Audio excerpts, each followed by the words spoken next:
Hello, Master Gary Hernandez here. I wanted to talk to everybody a little bit about awareness in their schools, which a lot of you guys do, but I have some people I know that they haven't even thought twice about certain things. We all practice safety with our sparring, safety with our self defense techniques, but what about safety precautions? And I mean from having safety awareness with your students, from some of your instructors, obviously learning CPR in case. We all know that if something happens, call 911. If you have an after-school program or summer camp, you definitely have information on all your students. Seeing who's allergic to what kind of food, allergies, who needs to take insulin, stuff like that. But also with your basic karate classes, do you even have a first aid kit? And that was something that came up with me and some other guys were talking.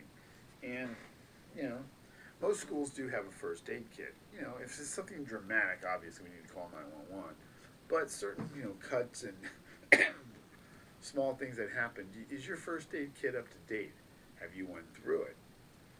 I'm so shocked how people have a first aid kit and haven't bothered to even double check if they need to refill it. I was at a school a year ago and somebody cut themselves and the guy went to go open his first aid kit. He was out of band-aids. Didn't have any band-aids. Didn't have any gloves to put on if he was working with somebody who had a cut. It's just safety precaution like that. So it's not a bad idea to update your first aid kit. Make sure it's all up to date. Fire extinguishers. Most schools, a fire marshal will go in and check your extinguishers. Now, I've had three different buildings in Zephyr Hills where we've been here for now going on 13 years in Zephyr Hills, and I've been in three different spots throughout Zephyr Hills. And one of them, I didn't even have a fire marshal come in at all. They come in now, my school where I'm at now, they come in and check me, regularly. But there was about 3-4 years I didn't have anybody come in and check my fire extinguisher. Is it still good? Is it up to date? Is it going to work if I need it? Stuff like that. Checking your outlets, making sure the little kids that are out in the lobby aren't playing around, sticking something in the outlet, stuff like that. How safe is your school for your students and your parents? Do people really check into that? Yes, we all have insurance, and we want to make sure we're never going to get sued by somebody.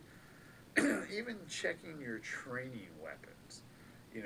It's like I check. We do different forms of weapons here. We'll work with the bow. We'll work with the chucks. We'll work with the swords. Padded swords, padded chucks. We'll work with. Let's talk about the bow for a minute. It's like when you're at a tournament and you hand your bow to the judges. They give it an inspection. But in class, do you ever check it to make sure the bow doesn't have any cracks in it? See, sometimes they get banged up. I regularly check all our equipment, making sure none of it has a piece that's broken off or it's chipped. It's going to hurt somebody. It's going to, accidentally catch somebody if they're working, a little bit of a drill. So I check to make sure there's no cracks in the bow. It's not going to break. Nunchucks, right? And I always, we have our chucks, and everybody, we use our padded chucks. But you ever check your chucks? And here's a pair of old chucks. I always kept to talk about that. You can see how it's just about ready to break and go flying. Now, yeah, they're foam and all that, but also look at the end of these chucks. Sometimes the plastic sticks out. We don't want a kid catching his face, cutting himself. So you check your training tools. Do you make sure your training tools are in good shape? Looking like this.